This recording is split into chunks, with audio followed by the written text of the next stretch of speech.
Yep, that means we are ready. Somebody's watching. Somebody's watching. So I'm going to go through, I will do introductions, then I'll let Sean take over. So I'm Chris Hauber, I'm the executive director. Sean Reynolds is representing the commissioner for DEC. Casey Holdsworth representing state parks. Curry representing the town of Colony. Steve Rice, citizen member emeritus, joining us. Nancy Pearson, citizen member. Don Sapos representing the town of Colony, and John West. Thank you. That town Gillen, pardon me. Thank goodness it wasn't Peter, the supervisor. Exactly. And John Brusk, citizen member. Also joining us for her first meeting is Stephanie Woodard. Stephanie is our newest citizen member. Stephanie was appointed by the governor and confirmed by the Senate in June, I believe it was June 10th. Stephanie was appointed to fulfill the role that is being vacated from retiring member, actually retired member, Dr. Steve Rice. Stephanie, can you hear us? Yes, can you hear me? Sure can. Stephanie's in Cancun. Oh. I'm hoping that this whole Wi-Fi thing will work out. So if not, I'll just keep trying on other devices. I have another device. No, we can hear you fine. You want to, is there anything you want to say? Just to say good morning to everybody. My intent was to be in person. And then when I looked at my calendar, I realized I was going to be on vacation. But I realized how important it is to participate in this board meeting, especially being the first time, my first time being at a board meeting. So I do plan on attending in person, but today I am going to be virtual. Great. Thanks, and Stephanie. But I just can't figure out on this particular device that I'm on. I don't know why I can't. I'm familiar with Zoom, but I don't know why the camera isn't showing. But other than that, thank you, everyone. We can hear you well. So Stephanie, some of you may have met her. Stephanie has been on the board of the Rap Road Historical Association, which is the historic cultural community that was settled during the Great Migration into Pine Bush by African Americans in the early part of the 1900s. Stephanie's been a trustee for several years. She is now the president. And she is a fourth generation family of the Rap Road Historic District. And she works with a New York State agency. And I'll leave it at that. Her background is in fiscal management and grants. So welcome, Stephanie. Thank you. Okay. Sure. So the first agenda item is to consider the meeting minutes from June 19th. Everybody had an opportunity to take a look at the meeting minutes for today.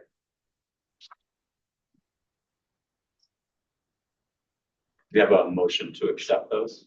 I will. Second. All in favor? Aye. Aye.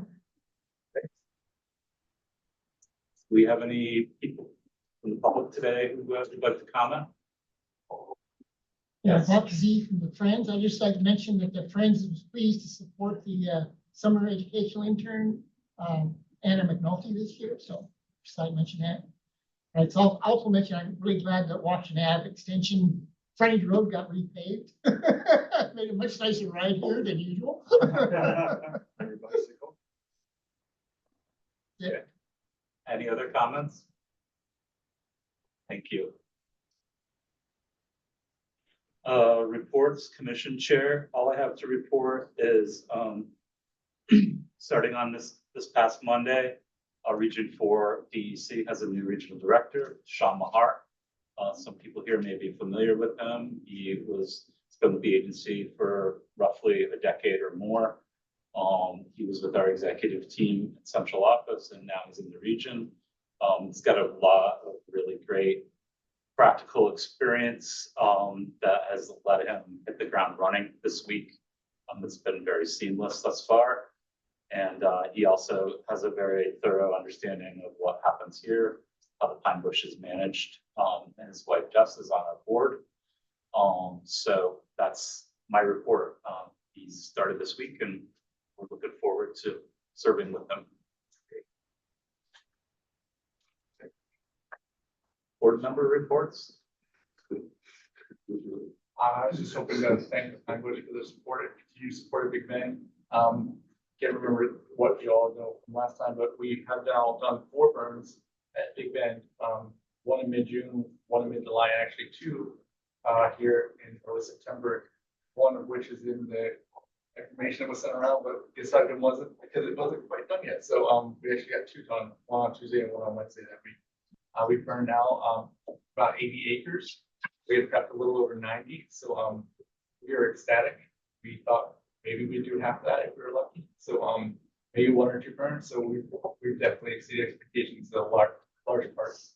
Huge thanks to Pine Bush for allowing that to happen. Help facilitate the beginning of the program, but also the continuation of the program. So we can't thank you all enough for what you're able to help us do. Super excited about it. We are still working on a MOU with the DEC for Sky Fire. I've been told that it's close. So hopefully that comes out fairly soon, and that will also help facilitate and we have been partnering with the DEC rangers and of course help staff and foresters and whatnot on burns, but this will facilitate that in lots of work. So but everything on the ground has been super smooth. Tyler's been a huge help with burn bossing and then mop up and everything in between. So excellent partnership. We can't thank them. Great. Thanks, Keith. Any other board member reports? Executive Director report. I just have a few things.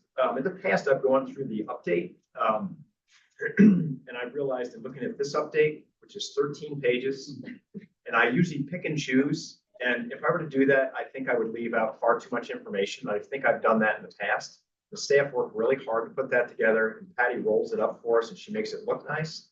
So I really encourage you to look at that. I mean, there's a lot of stuff going on in every department. So please look at that. You got it in your packet. And if ever you have questions about stuff that we're working on, let us know. Email me directly. Just some updates, some of the less exciting things we do here, but no less important. Our EPF appropriation, our contract was approved recently for the 300 or 3.1 million. $3.1 million. We get $100,000 increase this year because the budget was late. Contract's usually a little late. We got our first quarter payment back, about 100 or 815,000, Lisa, right? Yes. So we got the first quarter payment, so that's April through June, but we didn't get our advance yet. Fine, but that's forthcoming. So we should have that probably in the next 2 weeks, probably, I would think. So we're working with the same staff and contracts and DEC on that New York Works grant. That's the $5 million for the grounds project. So that's in process. This is kind of a whole new thing. The EPF is kind of more of a routine. This is different. It's new. And of course, the controller and the attorney general's office are involved. So it takes a little time, but I think we'll probably have it done in probably next 4 to 6 weeks, which is good. Couple other things I will highlight because it's not in the update yet, but it'll be in the next one. The 3rd annual Barron's Birding Blitz, front page. Neil's very happy. So is Alex back. Science team is kind of spearheading this project. This is the 3rd annual one. This sold out last week. And you can read about it if you like. I'd like to recognize that it's sponsored by the Friends, the Mohawk Hudson Bird Club. So these are encouraging, not the Friends. It's sponsored by Southern Adirondack. Not this year. So it's yeah, Alex, please go in. The Southern Adirondack Audubon Society and Capital Region Audubon. Totally got that wrong. That was last year's one. Thank you. This is why the executive director has It staff. was nice of you to cover up for it a little bit. No, you don't have to do that. No, you don't. But my goodness, is appreciated. So either way, we'll pass that paper around. And then we have, it'll be in the update in December is Smoky Bear Day. Smoky Bear Day is one of the events that's managed by the Special Events Committee. We've done that for a number of years. That's a partnership, of course, with Smoky Bear. And the Forest Rangers, DEC Forest Rangers, that's October 4th here. We have, we'll have our fire equipment here, fire staff, other staff. Of course, Smoky, there'll be goodie bags. It's a free event. My front door ring, we need to turn that off. And if it's nice, if it's a nice day, it can range from 200 to 400 people. So it's a really nice event. It's kind of a rolling event, so you don't have 400 people at once. So that's the 4th. And I will leave it at that. Discovery Center Grounds Project update, Erin. Morning, everyone. Good morning.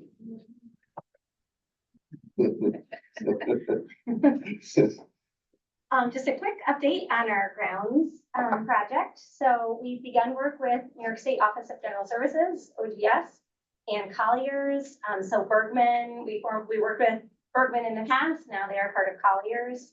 And they produced the Discovery Center grounds concept plan that everybody saw a couple years ago now in 2023 that was completed. So now we're working together with OGS and Colliers. We just recently did an analysis of the concept plan, and we were able to go through all of the different features that are included in that and rank them in terms of priority. So what's a high priority, what's a medium priority, and low priority. As I think everybody knows, we were very fortunate to receive $5 million in funding from New York Works and also an additional $500,000 low cap grant through DASNY. And so the original cost estimate for that concept design was $8 million. So we have 5.5. And so we're looking to see what can we accomplish for the funds that we have right now. So that's why we're going through and prioritizing what's most important and so on. So at this time, OGS is waiting for a proposal from Colliers and their sub-consultants. And this proposal will include a topographic survey, geotechnical work, code analysis, documentation of existing conditions, special planting requirements, and they'll also recommend a scope of work to move into construction, a cost estimate, and a program report. And at the completion of the program report, commission staff will have the opportunity to approve or reject the recommendations, and that will be the basis of design to move forward to schematic and final design documents. We have a schedule of bi-weekly meetings right now with OGS and Colliers, and we hope to be able to, that proposal will be in hand and we'll be able to start moving forward again in mid-October. Question? Yes. I don't expect this to happen, but you said at the end the board will vote on approval. Is there some sort of interim like phase where you can get some sort of feedback so we can go with that? Oh, I thought so. Staff. Oh, staff, I apologize. During approval. Yeah, you're talking about like phasing things. That's right, I misunderstood. Right. Good. I trust you, that's why I said I don't think it's an issue, but yeah. Okay, great. Right, yeah, and it's basically updating that concept design, and then we'll be moving forward with the schematic and design documents after that. So it's just kind of an update given the funding and priorities. Thanks. Great, all right, thanks, everybody. Thank you, Erin.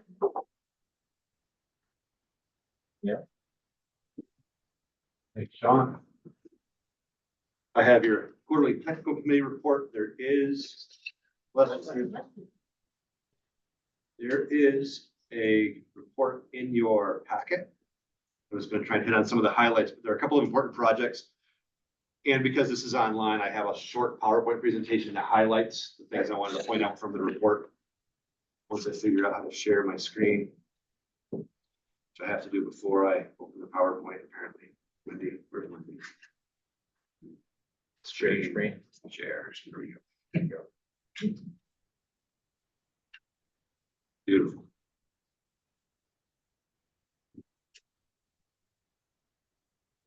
Page down.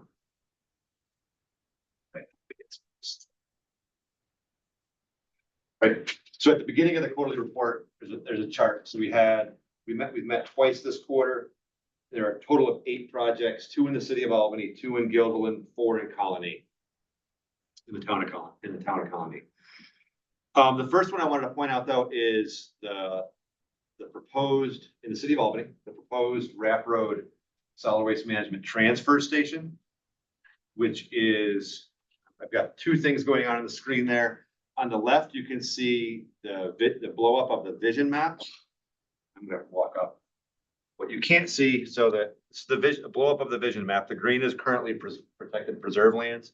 This is the landfill area 23. There's a small green triangle that's hidden by the boundary there that is also preserve land. So this site is surrounded on 3 sides by preserve land.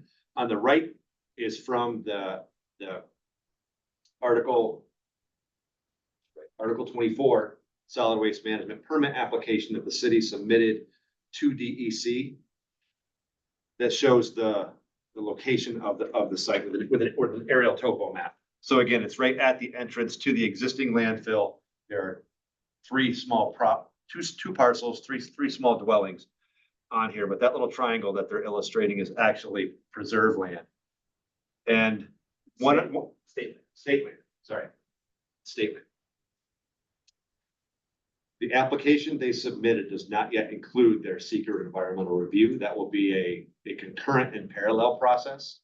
So what the letter that the commission received was asking us to comment to the department about this initial application. So I sent that letter in yesterday. You should all be getting a copy of that within a day or 2. But I wanted to put that on your radar that proposal is out there. The idea is to put in, the details are in the summary. Put in a transfer station that would handle up to 500 tons of material a day throughput in and out. So people would, the entire Answers community would have access to that to drop off their trash at the transfer station. It would then be collected and then shipped out to some other facility, probably in Western. And that's all we have at this point. As soon as we get the seeker review, the committee will meet and review on it. And we'll take a look at that and evaluate it. At our technical committee meeting, the commissioner of Department of General Services from the city of Albany and their consultants from Clough Harbor Associates joined us and it gave us a brief overview. And one of the things that they mentioned was that they plan to use their seeker analysis from nearly 20 years ago, when they looked at this site as part of one of the alternatives for the landfill expansion.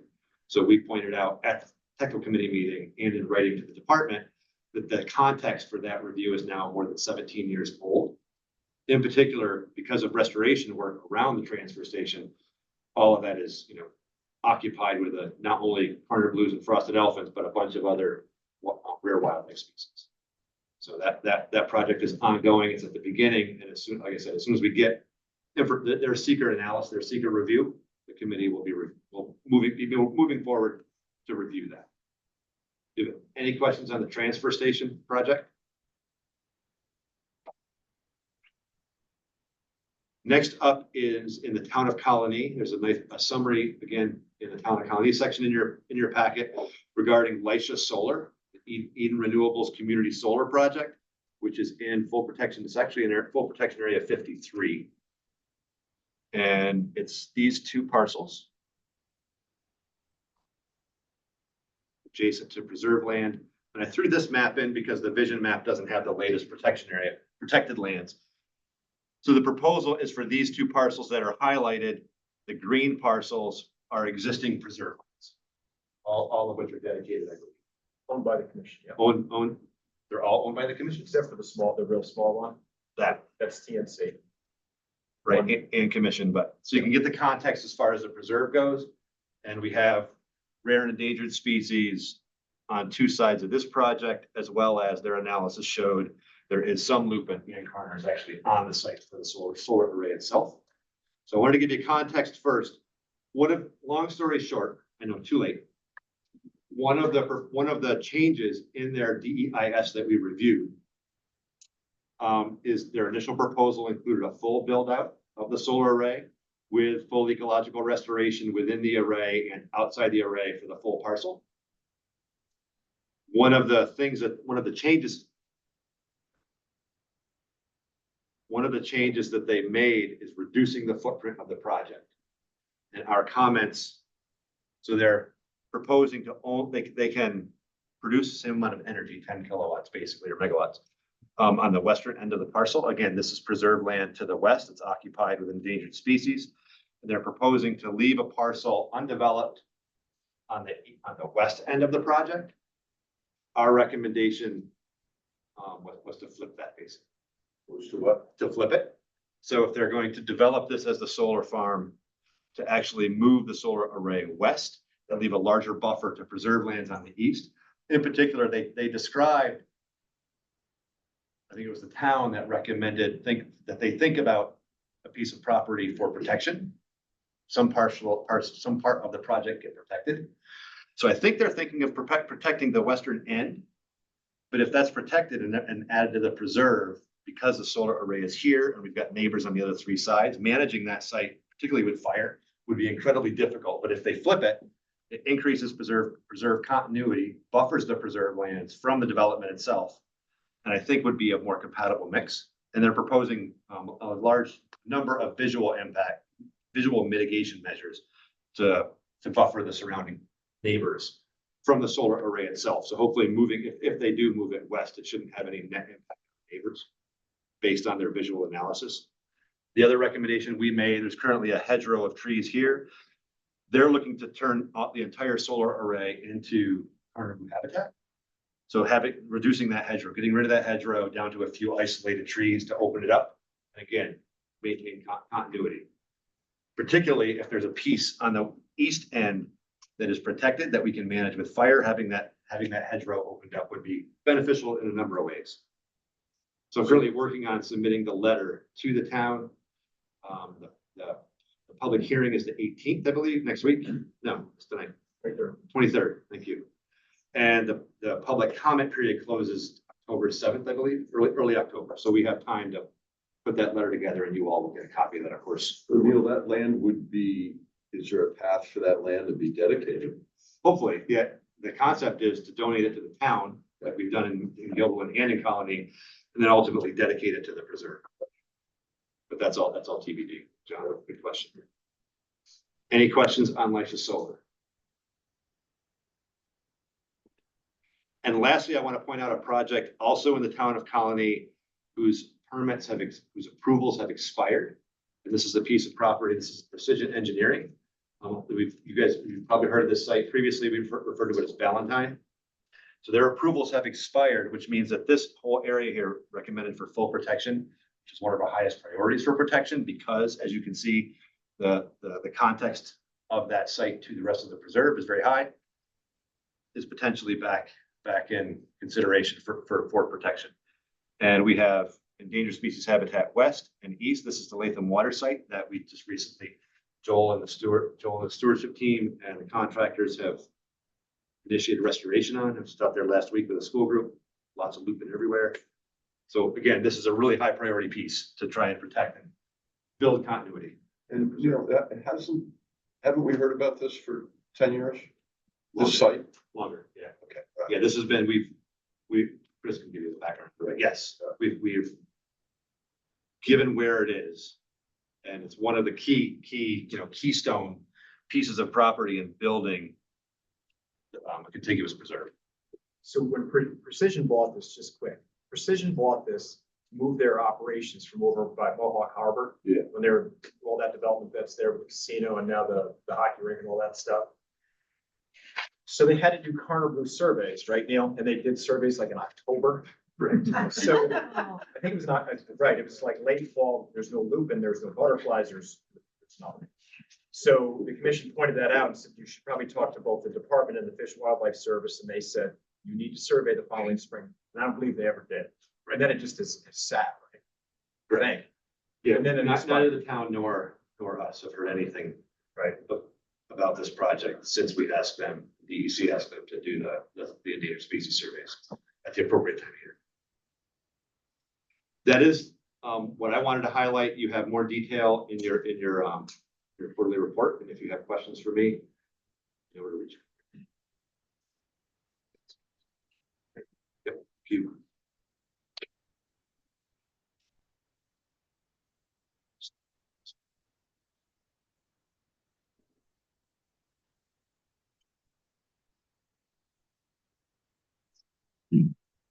Financial report, Lisa.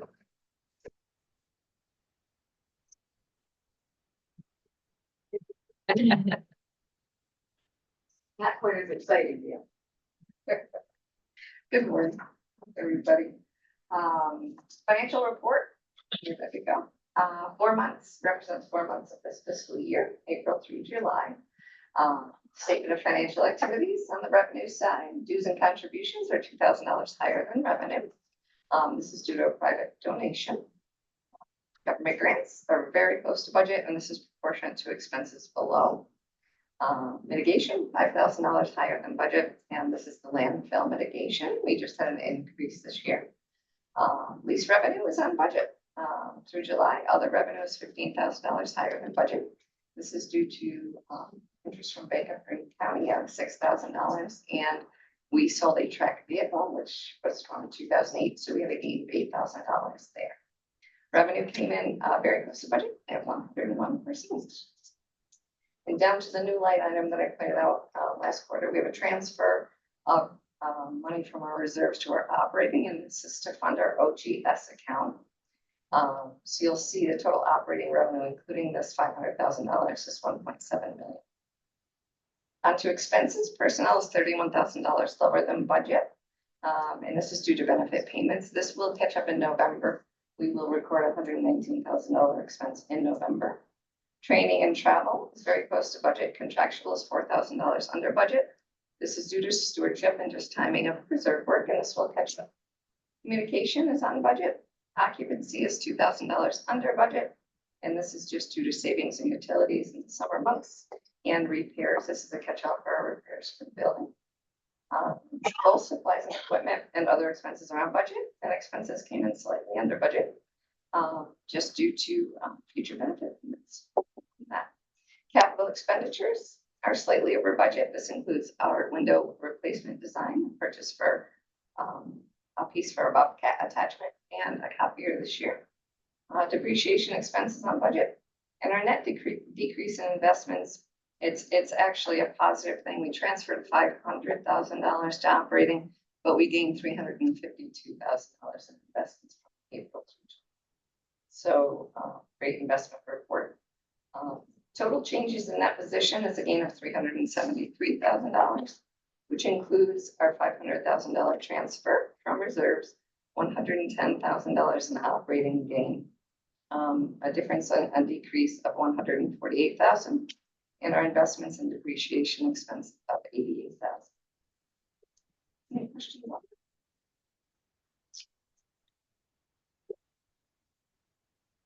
So on to our balance sheet, statement of net assets. Cash decreased $276,000. And Chris had mentioned this. We had not received our first quarter payment, April through June, from DEC. As of July, we have received it as of August, $815,000. Grants receivable increased again, $822,000. We received $815,000, so that decreased $815,000.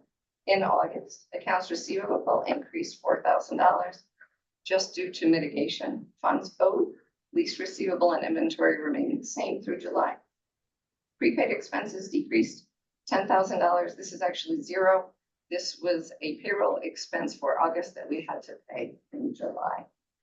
So it is now a zero. Investments had a decrease of $148,000 due to a transfer of $500,000 into operating and a gain of $352,000 in the market. Land remained the same. Capital assets decreased $43,000 due to purchases, plus $88,000 in depreciation expense. Deferred outflows for New York State retirement remain the same.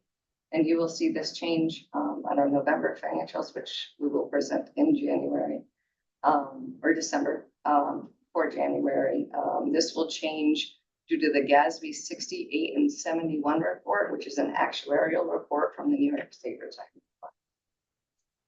Total assets increased $348,000, pretty much due to an increase in grants receivable. On the liability side, accounts payable decreased due to accrued expenses last year being paid in April. Deferred revenue increased $10,000. This is due to TNC prepayments for lease. New York State pension liability remained the same. Again, this will change in November. Lease liability decreased $22,000. This is due to a reclass of 2 prepayments from TNC for May and June. OPEB remained the same. And total liabilities decreased $25,000 due to a decrease in lease liability. Net assets, capital assets, as in above, decreased $43,000 due to purchases of $45,000 and depreciation expense of $88,000. Reserved assets in endowment remain the same. We added this reserved assets for our OGS escrow account. It is now $496,000. Unreserved assets decreased $80,000 and an increase in total assets of $374,000, reflected in operating gain of $610, depreciation expense of $88,000, and a loss in investments of $140,000. Any questions? Our investment report. Great overall.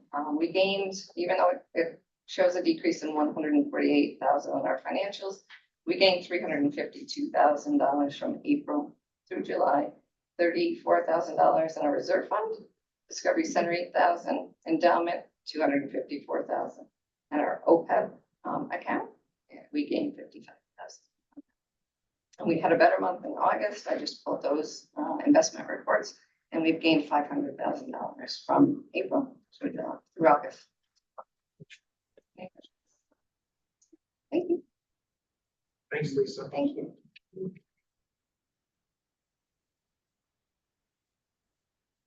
Action items. Action item A. Okay. So our first resolution, action item A, is a proclamation honoring Dr. Stephen K. Rice, Albany Pine Ridge Preserve Commission citizen member from 2005 to 2025. I have to look back.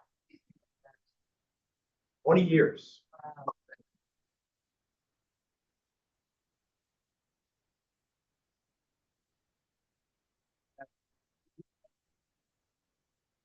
Get for you.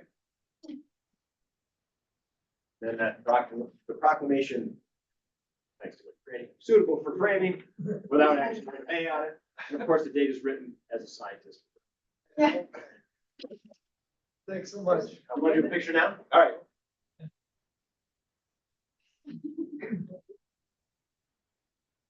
Thanks, Wendy. So Steve, before he was a board member, started with his students from Union College doing research here in Missouri. And if I had to guess, that would be 98. I was gonna say 97. Because Stephanie Gifford was still here. Was she? Or she had just left I because think she she went had to just Kansas left. State. Yeah. So I started here and then did a lot of black locust work on the black locust. Neil was here supporting the research. I greatly appreciate your help over the years. My students sort of benefited. And I always thought, geez, I must have a little inside thing being on the board. And then I realized, of course, Neil's doing that same thing for every other faculty member and student that I know. So I always appreciate, a little jealous of that at times. I really appreciate all that you guys do for every, again, it's every school group or college, university coming to do work.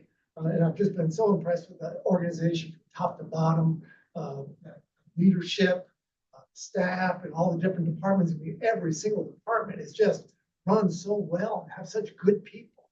And then the board, it's just outstanding. People just have so much to contribute. So it's really been a privilege.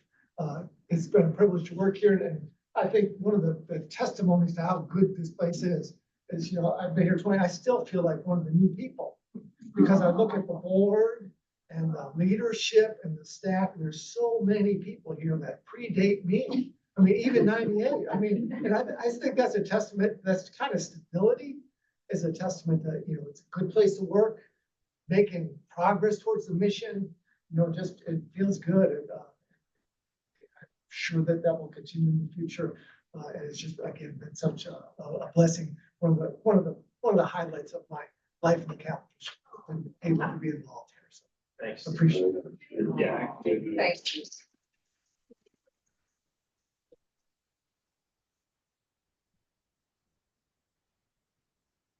Enjoyed that. Yeah. Thanks, Joe. I was just thinking about the last time we had a citizen member, No.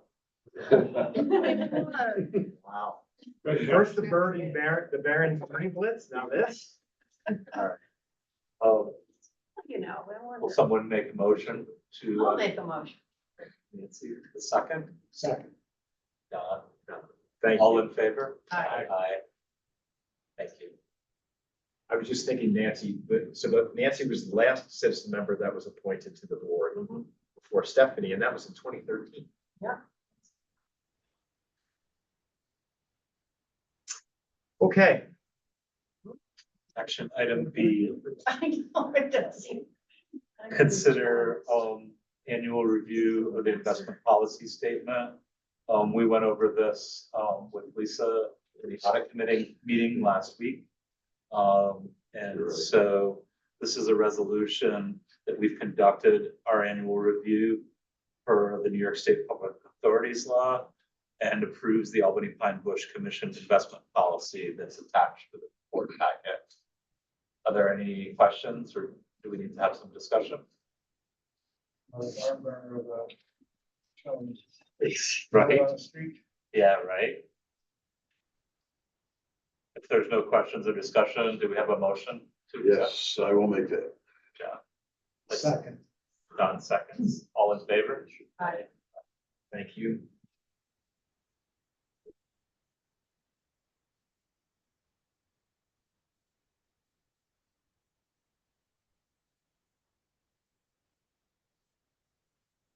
Action item C, is consider the election of board officers. It's a resolution that the Albany Pine Bush Preserve Commission re-elects the following officers to fulfill the duties as described in Article 5 of the Albany Pine Bush Preserve Commission bylaws amended June 14th, 2019. Vice Chair Casey Holsworth, representing Office of Parks, Recreation, and Historic Preservation. Secretary Donald Sapos, representing the town of Guilderland. Treasurer John Brust, citizen member. Do we have a motion to accept? Second, I guess I can. Andrew, all in favor? Aye. Aye, Thank you all for continuing. yes, thank you.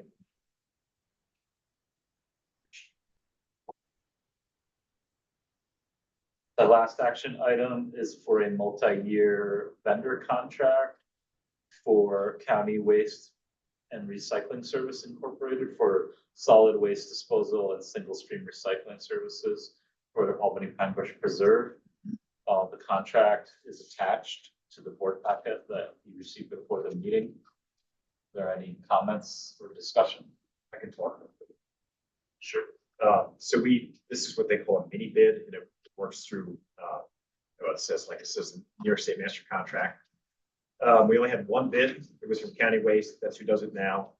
There's a slight escalation going into this new one, and then over 3 years, I can't remember what the percentage is, but it's very reasonable. And since we've been doing this, when we used to go out and pay the waste hauler directly, this is an absolute fraction. So just for an example, I just signed a check a week or two ago for the monthly bill. They pick up trash for this entire facility twice a week. They pick up recyclables every week. It's $140. So this mini bid process is rare. It's really very efficient. Are there any questions? We have a motion to accept. Yeah, I will. John, seconds. Andrew, all in favor? Aye, thank you.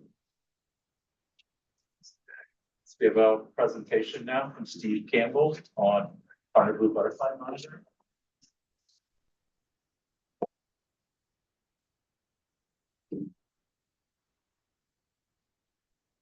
I am not Steve, that's Steve.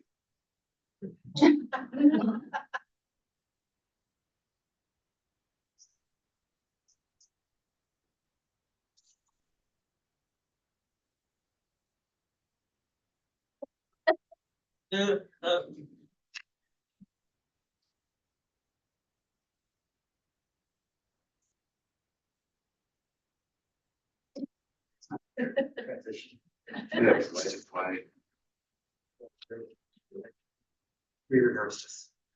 We did, actually. Where did things? Last week. Sure, go. Yeah, I have to share before I open. I like yours there. Shake it. I don't know what's gonna happen. Stick it smart. Comment.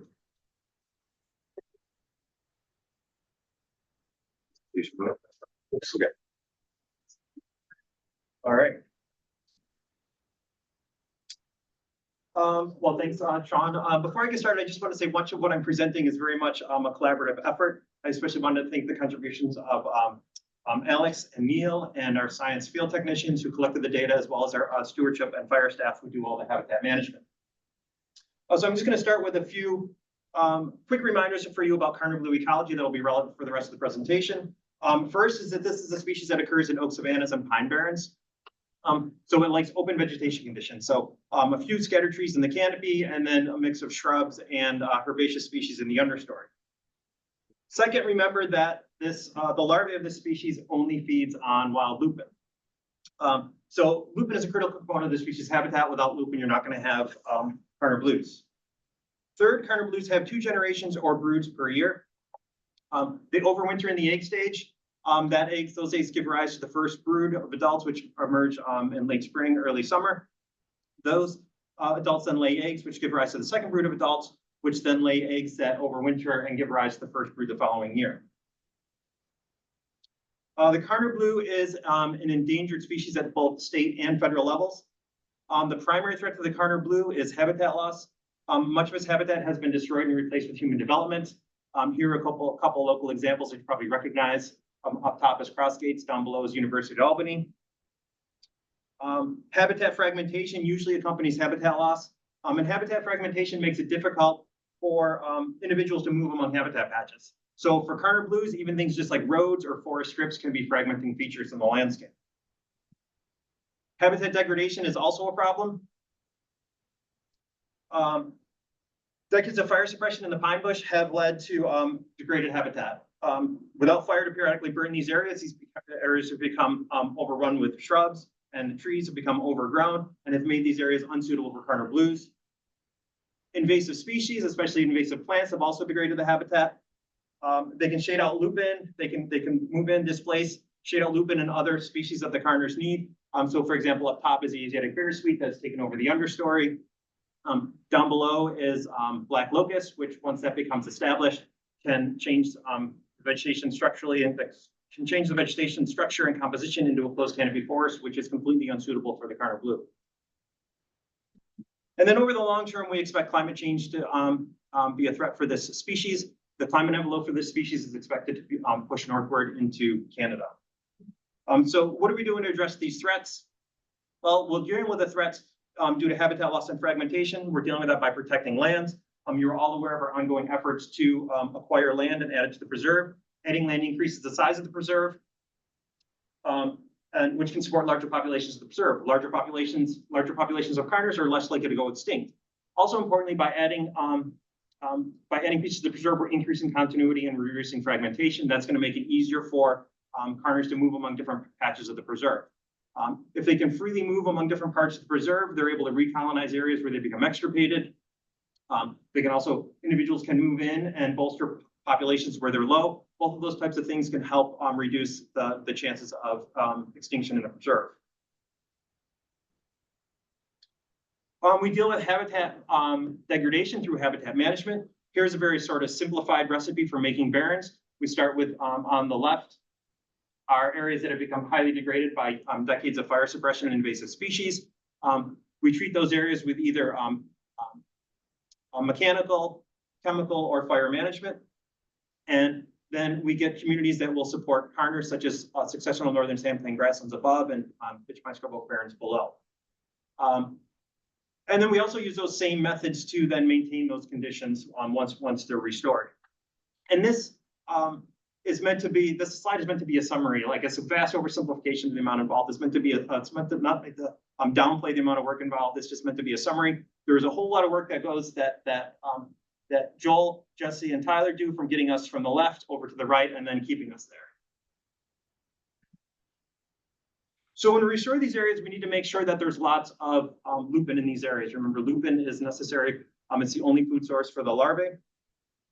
So we seed lupin into these areas once they're restored, as well as we also put in nectar species as well as other herbaceous species for the carners. And so it's hard to see up there, but there's little pink purple specks. That was how much lupin was involved before we started managing. It was only about 4 hectares that were in the preserve. So since that time, we've planted almost 374 hectares.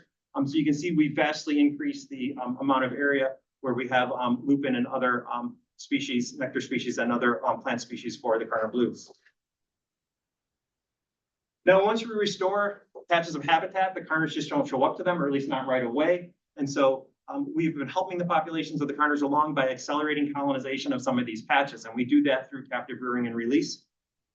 So starting in 2008, we began collecting gravid females from the preserve, and then we shipped those gravid females to a rearing facility in New Hampshire Department of Fish and Game has a rearing facility. They take care of the eggs and the larvae, and then they give us back the pupae. When those pupae are ready to eclose, we put them in these tents with a nectar source, and then pretty much on the same day that they emerge, we release them into the restored sites. So this map shows just the release sites.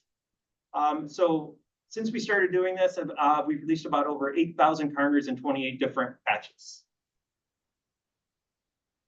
Okay, so that should give you just some idea about our efforts to recover these butterflies. So to determine the effectiveness of these recovery efforts, we want to know how are recovery efforts affecting population size. In particular, we want to know how are the population doing in terms of recovery criteria. And the recovery criteria for our population here, for the state and federal recovery criteria, are the same for our population. And that is that we're looking for greater than 3,000 first or second brood adults in 4 out of 5 consecutive years. We also want to know how our population is spatially distributed, because another part of the recovery criteria is that we need populations distributed among greater than 5 subpopulations. So to answer these questions, we've been monitoring abundance since 2007 using a method known as distance sampling. This slide shows you our survey where we did surveys this past year. So those blue areas are our survey sites. And each of these survey sites is covered with a series of transects that our field technicians walk along and count all the butterflies that they see.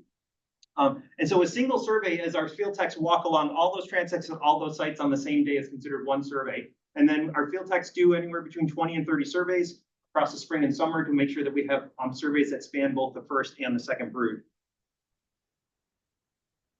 I take those data and then I take that data, those count data, and I use that to generate brood estimates. I'll spare you the details about how I go about doing that and just move right on to the results. So let's start by looking at all brood sizes for all survey sites combined. So the first thing I want you to notice is the amount of area that we've surveyed over time has increased. And that's because as we restore areas, we release butterflies into those areas, we incorporate those areas into our survey efforts. And you can see we're sort of plateaued here at about 50. That's sort of about basically the amount that we can reasonably survey within a year. So we're sort of capped at surveying about 50 hectares per year. As for the population size, you can see that the population has increased since we started sampling back in 2007 from a few hundred individuals to now we regularly have a second brood that fluctuates anywhere between 10 and 20,000 individuals. And this past year in 2024, the population was up near about 25,000, which is our second highest estimate on record. And then remember that the state and federal recovery threshold that we're looking to clear is 3,000 individuals. It's that horizontal dashed line there. So we've exceeded it for the first time in 2013, and then we've had both broods be over that ever since. So just in terms of our population size, our recovery efforts appear to be working. Also keep in mind that these abundance estimates are based just on those survey sites where we actually went and counted the butterflies. There are butterflies in nearly all the sites where we planted lupin there in green. And we know that there's butterflies there because in 2024, our community scientists searched many of these lupin patches for carners. And so the green and the blue, dark green and blue areas are all the areas where our community scientists searched. The dark green areas show that where they searched and found them. There's just a few blue areas where they actually looked for them and didn't find carners. So if we take into account that the Carners can move about 200 meters, we can buffer those areas out where they know to occur by about 200 meters. And so this is what we consider sort of to be occupied area. This is areas where the butterflies can possibly occur. And so if you think, go back a couple slides, right? Look at the survey areas that we're surveying there. We're only surveying about 7% of the area where Carners can possibly be. So our estimates are very, very conservative in terms of the number of butterflies that are actually out there. And the population estimates are higher, certainly because we've increased the quantity of habitat, but this graph also shows that we've increased the quality of habitat. So this is just a population size adjusted for the amount of area that we've surveyed. So these are just density estimates. And you can see, right, 2021 a little crazy. And so it can pack the trends that we're seeing in other years, but you can still see in more recent years, the densities of these butterflies are higher than they were earlier on. So the fact that our sites are they're supporting more butterflies per unit area suggests that we're probably providing them with higher quality habitat, in addition to also more habitat. The butterflies were not equally distributed amongst the preserve. So to give you some idea of the relative contribution of these different areas to the overall population, we grouped these different habitat patches into subpopulations, and the groupings were based if they were within 200 meters of each other. We considered the patches as part of the same subpopulation, and unless there was some sort of geographic barrier, such as a road, then we would divide those into separate subpopulations. So here are the relative contributions of the different subpopulations. This is just for the second brood in each year. There's a lot of pie going on up here, but the big thing I want you to notice is that if you look early on in the earlier years, most of our subpopulations were only in about most of our population was only distributed among 2 or 3 subpopulations, where now we have measurable subpopulations in 7 of the 8 subpopulations. So we've really increased the spatial distribution of the species as well. So based on the increase in population size, the increase in density, and the increase in spatial distribution of the species, increase in spatial distribution in the preserve, it looks like what we're doing here is we're having good success with the Carner blue butterfly in the preserve. Now contrast that to what we're seeing at the national scale. So recently there was a comprehensive study on butterfly population trends that just came out. This study was based on 12.6 million butterfly observations from 554 species. They collected about 77,000 surveys in 2,500 locations, and this was from 35 monitoring programs. So it was a very, very comprehensive study. And the study revealed that between 2000 and 2020, the total butterfly abundance in the US decreased by 22%. So since 2000, we have 20% less butterflies now than we had in the year 2000. And these declines were prevalent throughout all regions of the US. So the contrast between what we're seeing nationally and what we're seeing locally here for the Carner blue, I think, is a real testament to the work that we're doing here and the success that we're having. However, the Carner blue, right, butterflies are in trouble everywhere. The Carner blue is just one species. Are we benefiting other butterfly species in the preserve? So the frosted elephant is a threatened species in New York, and it's also been proposed for listing range-wide by the U.S. Fish and Wildlife Service. The life history, the ecology of the frosted elephant is actually really similar to the Carner blue in many ways. It uses the same habitats. It's also a specialist on lupin, although some populations will also use wild indigo. However, it does differ in that the frosted elephant only has 1 generation per year, or 1 brood per year. So these guys actually overwinter as pupae, and then they emerge immediately as adults in April and into May. And then they lay eggs, and those eggs are larvae, and those larvae then pupae, and those pupae become the generation the following year. And so this sort of works out because the frosted elephants we're finding, we weren't sure this year, but the frosted elephants look like they sort of do their thing before the Carners emerge. And so it looks like we're gonna be able to monitor the frosted elephant and then immediately go in and start monitoring both the first and the second brood of the Carner blue. It worked out this year. We'll see how it goes in future years, but it looks like we then can probably monitor frosted elephant and the Carner blues. And we monitored frosted elephants using the same technique at the same sites that we did for the Carners. And so this year was sort of a pilot year. We just did 10 survey sites for the frosted elfin. And here's just the raw counts of those. I still need to turn these raw counts into brood size estimates. I'll have the estimates for you for the update next year. But Alex and the seasonal seal techs, you can see they saw just at the 10 sites that they surveyed, they saw hundreds of butterflies out there. And so so there's a really, I think this is a good sign that we have a relatively probably good population of frosted elfins here in the preserve as well. What about other butterflies? We can't possibly monitor all butterflies with the same level of intensity that we're monitoring the Carner blues and the frosted elfins.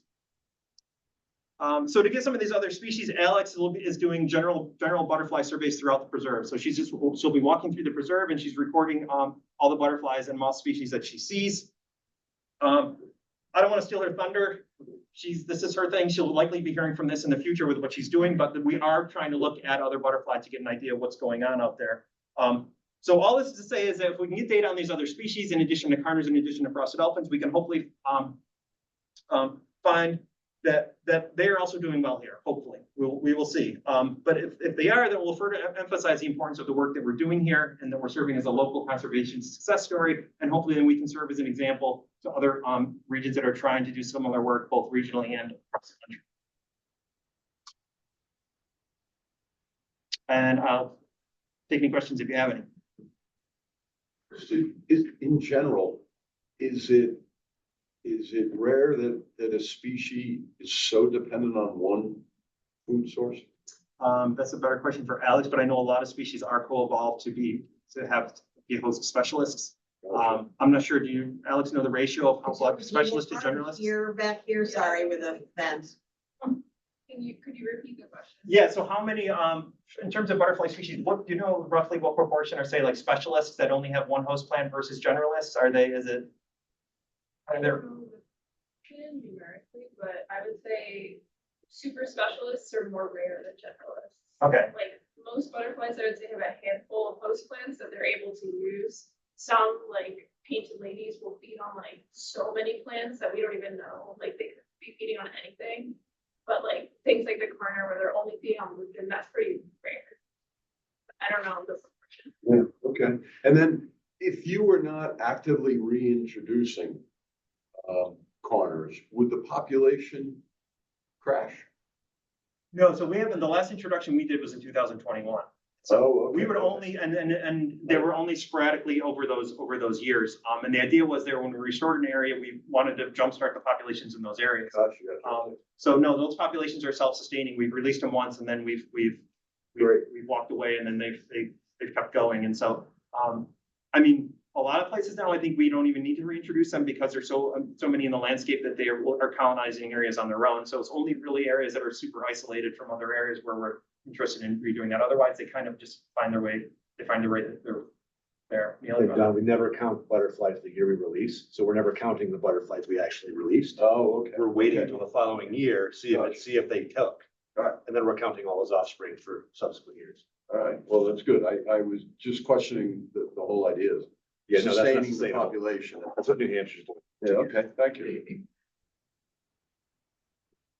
Steve, do you have enough information to tell what causes or what might be responsible for some of the differences in density among the various sites? Is that It's on my plate. A lot of other things, but sure. I mean, we do collect habitat information there. So ultimately, I'd like to tie these fluctuations that we're seeing from year to year to the management that we're doing, and because we're collecting lupin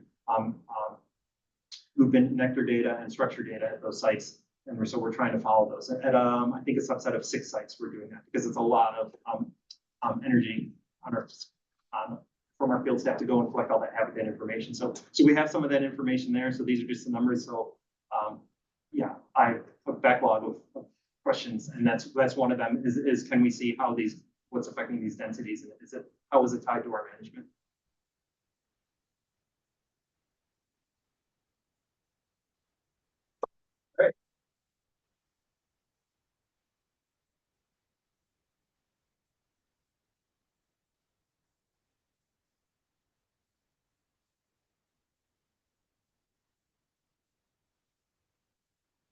That's good, as long as you stop sharing.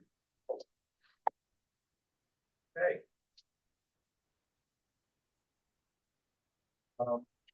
Is there any other business to consider? Or we move to adjourn? Okay, the next meeting, will be here at the Discovery Center, hybrid meeting, December 18th. 25 at 9:30 a.m. We have a motion to adjourn.